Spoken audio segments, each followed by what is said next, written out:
I'm from the downtown east side of Vancouver, BC. I'm a recovering drug addict. I was on the streets, but prior to that, when my sister Norma George went missing, I would go downtown and look for her.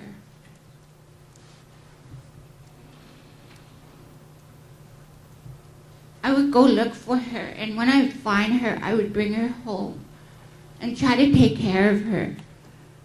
And then on September 28th in 1992, we were at Main and Hastings near the Balmoral, and that was the last time I seen my sister alive.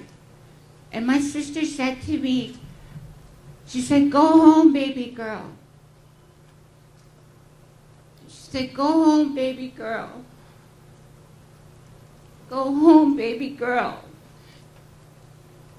And if I knew that was the last time I was going to see my sister, I wouldn't have let go of her. And she was found dumped. And her case is still open. And it affected it affected me. And when the police came to tell me, these detectives showed up at my house, knocking on my door, asking me, "Are you CJ Julie?" And it's like, "Yeah." "Are you Norma George's sister?" And I'm like, "Yeah, she's my older sister." And then they said, "Well, she's deceased." And then they walked out the door. I didn't know there was other supports. I didn't know anything. I didn't know what to do. The only two little ones that were taking care of me when I found out was my little girl. And then I proceeded to use drugs and alcohol because I didn't know what to do with my pain. I didn't know how to deal with the grief and the loss. And then I ended up downtown. And then in the downtown east side, many of my friends started going missing. I go to the needle exchange, and I would see their picture up on the wall to my left side. And I started not wanting to look at that wall anymore because it's like, which sister of mine is gone now?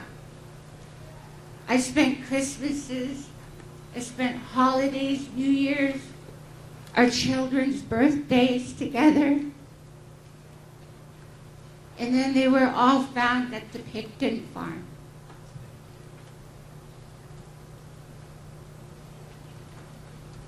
In 1994,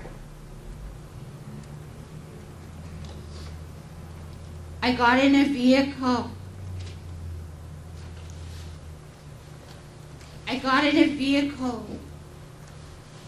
And they took me far away from the downtown east side.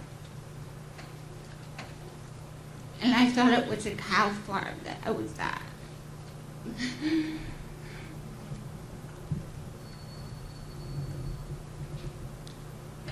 I ran away from there, not knowing if I was gonna live or die. And then I stopped using drugs. And then I fell again to use drugs again.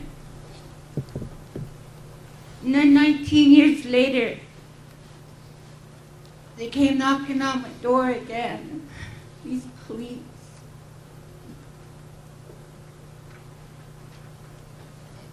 And it was the Missing Women's Task Force. I wasn't able to testify.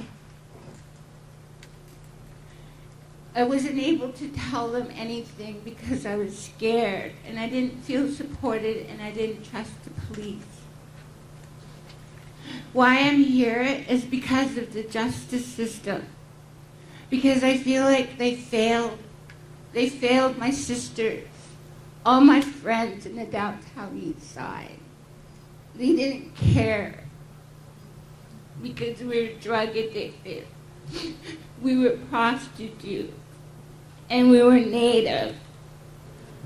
And I think today we're supposed to call this place Canada. It's like shame on Canada.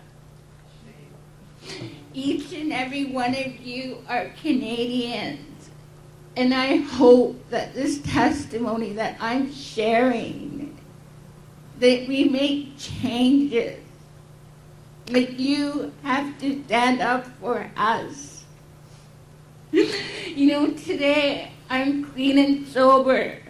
And I work in the downtown east side because I want to give back to my brothers and sisters because they matter. Even if they're drug addicted or alcoholic or native or non-native, it doesn't matter. They need to be loved. You're here. It's a great honor to be able to work with them and show them that I care. I travel all the way from the downtown east side, from Main and Hastings. I came from those back alleys, and I was shamed. Today, I'm standing here because I'm a warrior. I'm soldiering up to fight against the government, to fight and say that this is enough and this has to stop. When we had the meeting yesterday as a ceremonial witness, as a ceremonial witness, as a ceremonial witness, as a ceremonial witness, I stand here for those missing and murdered women and girls to say, no, this is enough. We've had enough. Our families, our voices have to be heard. This is a life and death matter, and it has to stop. If they say at that Parliament Hill, they gave 4 minutes, and we had to pick. We had to pick. We were all in unity yesterday at this meeting. And we had to go through all this process of figuring out how to make the changes. The policing, the safety and the security for our women and our girls, from just diapers right up to grandmothers. You know, we were a unity. And the one thing that I didn't like about the meeting yesterday was we had to go in north, south, east, and west. And then we had to pick. We had to pick amongst each other, looking at each other, whose voice is going to be heard, whose voice is more valuable than the next. What is that? Whose voice is more valuable than the next? That's like, my sister's more important than your sister. My daughter's more important than your daughter. I felt that was wrong because we were a unity, and then amongst family members that are dealing with trauma and grief. Our friend here talked about anger. Yeah, I'm angry. Because we had to actually go against each other all over again.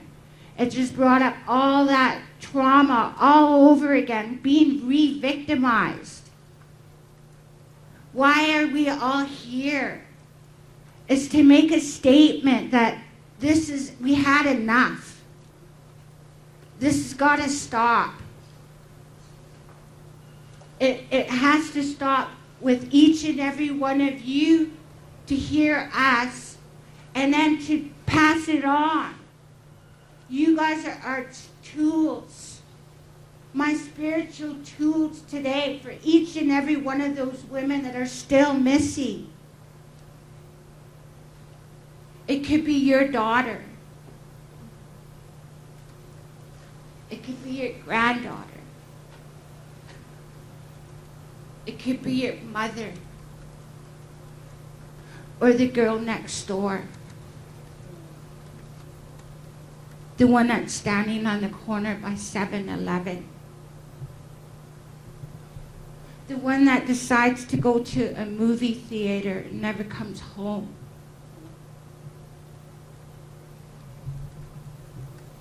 The one that was going to university. We're at a university.